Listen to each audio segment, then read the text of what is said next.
Right now at 11, one step closer to recriminalizing hard drugs.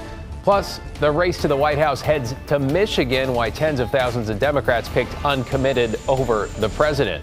But first, nobody would think that he would die that early.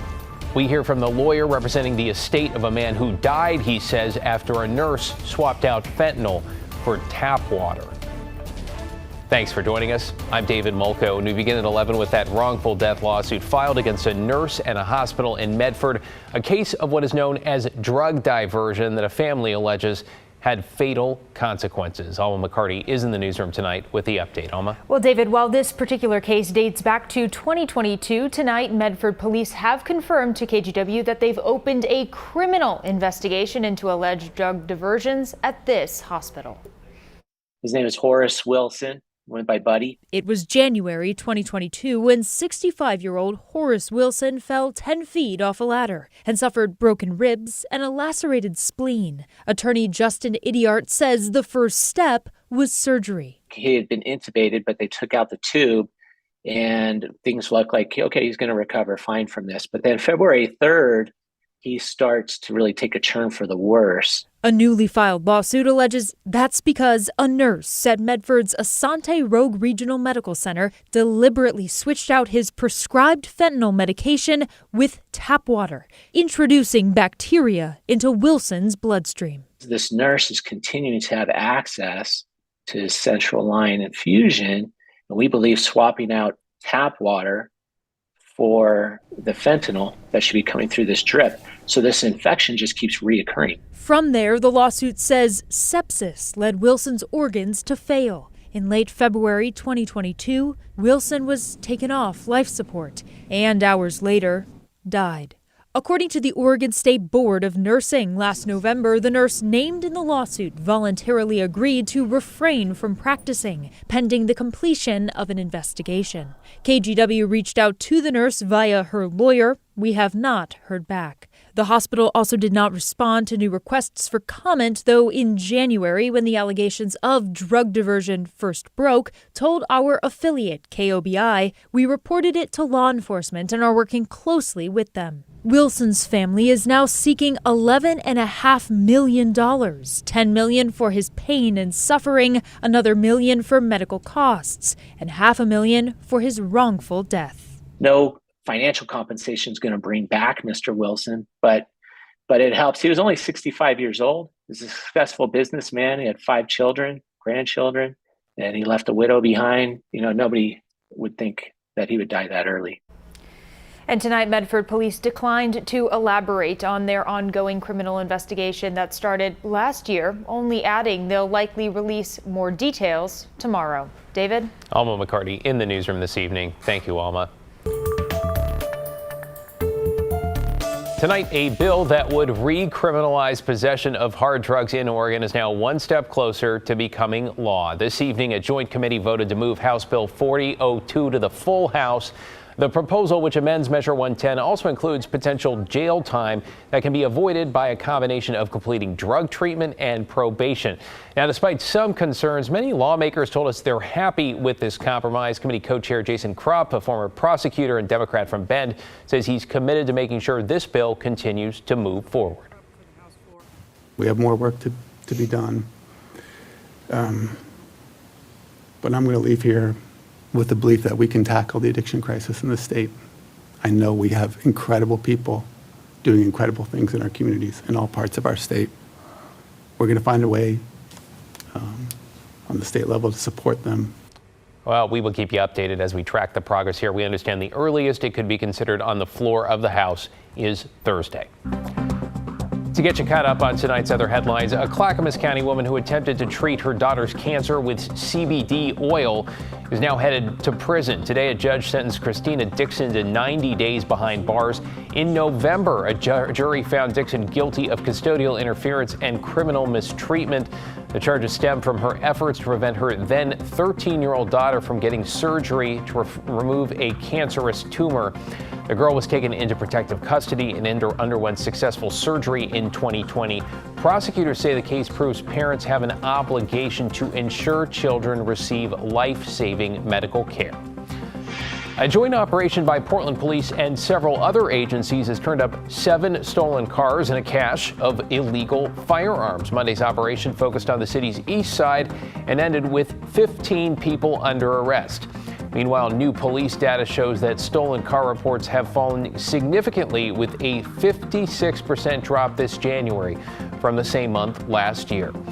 And the parent company of Pacific Power now is facing a potential $1 billion lawsuit from the federal government and the state of Oregon. They're seeking to recover firefighting and cleanup costs from Berkshire Hathaway Energy related to the 2020 wildfires in southern Oregon and northern California. Now, both Pacific Corp and its parent company declined to comment. Last year, a jury found Pacific Power liable for starting some of the Labor Day fires. Well, let us take you outside on this Tuesday night. 48 degrees, give or take, over the Rose City, with stormy season showing no signs of really letting up. Let's check in with Chief Meteorologist Matt Zaffino here. Matt, what are you watching tonight? Oh, lots to keep track of. The Cascades are going to get a bunch of snow, so we'll start there up at Timberline. Land's half frozen over. You can see there are still snowflakes in the air, though. There has been 20 inches of new snow up on Mountain Hood since yesterday morning, and a lot more on the way. We're going to double those totals in just a couple days. Look at the passes, too. This is Government Camp, the road completely covered in snow right now. Temperature still below freezing. Lots of snow in the air at Sandy Ann Pass. Roads look a little better down at Willamette Pass, but still, passes are going to be very, very snowy over the next several days. We've got a winter storm watch in the Coast Range, already a winter storm warning in the Cascades for the heavy snow that we're going to get, along with strong winds. Can't discount that either. Now, the rain has been increasing this evening in the Portland area, but we're just on the edge of it. The main batch is still off the coast of Washington. That'll be moving inland overnight tonight. More on the snow levels. Look, they dip all the way down to 500 feet by Saturday morning. So it's possible we get a little bit of snow in the valley on Friday morning or Saturday morning, but nothing that'll really stick. Up in the Cascades, the skiing, my powder pick, it's not just one day. It's Thursday through the weekend. All of it is going to be really, really good. And you can see the snowfall really piling up on Mount Hood just in the next little bit. So the headlines look like this. Heavy snow tomorrow night.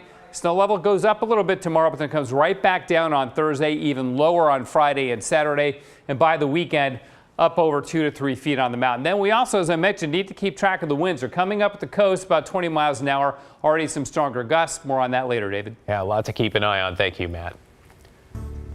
All right, let's talk about air travel, because tonight we have learned the long-awaited May opening of the new terminal at PDX is now on hold. The Port of Portland saying this is after a couple of close calls during construction, which halted work over the weekend and then into Monday. A spokesperson says no one was injured, and this pause gave construction teams time to rest and refocus. Their words here, including on putting safety before schedule. Work has now resumed, though it is not clear how long this could delay the grand opening. This evening, the University of Oregon is mourning the loss of a father, a mentor, and a longtime broadcaster. Terry Johns was the voice of Ducks women's basketball for nearly 2 decades. And tonight, Catherine Cook takes a look back at his career and the legacy he leaves behind. Still a 4-point Duck lead, .6 inbound, Final Four! Third time is the charm. It's the kind of play that gives you goosebumps, in no small part because of the man behind the mic. That was Terry Johns with the call. It was always Terry Johns, steering the Oregon Ducks women's basketball team down the court, through a championship bracket, or into the history books. They go to Ionescu, top of the circle, up. It's good! It's good! The Ducks have won here in House Pavilion. Some of the most iconic calls in the history of Oregon athletics were called by Terry Johns. Joey McMurray is director of broadcasting for the Oregon Sports Network. He calls the men's basketball games. For as long as he can remember, he looked to Johns as a mentor. It's why news of his death hurt so much. Johns passed away last week after a year-long battle with non-Hodgkin's lymphoma. He was absolutely committed to getting back on the microphone, and we thought that he was going to be able to do that. I think his legacy will be one of a legendary voice, but an even more legendary human. How sweet it is! The Ducks! 3 straight Sweet 16s heading to Portland. Terry Johns joined Oregon's broadcast team in 1997. He began calling women's basketball games in 2005. He also hosted a football pregame show. And he was such a powerful voice for women's athletics, particularly with women's basketball. He was a father of 4 daughters, and I think that he was really proud to be a strong voice for that program. On Thursday, the Ducks will play Cal in Eugene. McMurray says they will take a moment to honor Johns. He doesn't think that moment will be silent. He'd want everybody to cheer and clap and say, hey, what a great group of memories, he got to be a part of. That'll do it from here. Again, the final 92-56, the Ducks over the Huskies. Terry Johns here at Matthew Knight Arena. So long, everybody. Terry Johns was 70 years old. Fellow Ducks broadcaster Jerry Allen, the voice of the Ducks, shared this about his longtime friend and colleague. He said, I'm sure he has a courtside seat in heaven waiting for us to join him one day to get the old broadcast team back together. David. Yeah, a whole lot of love and a whole lot of memories. Thanks so much, Catherine. Straight ahead at 11 tonight, witnesses tell us a speeding driver intentionally targeted a homeless camp, while the victim who lost his life is a familiar face. Plus, election season moves to Michigan, the results of the battleground primary, and why some longtime Democrats use their votes as a protest against the president. Stick around.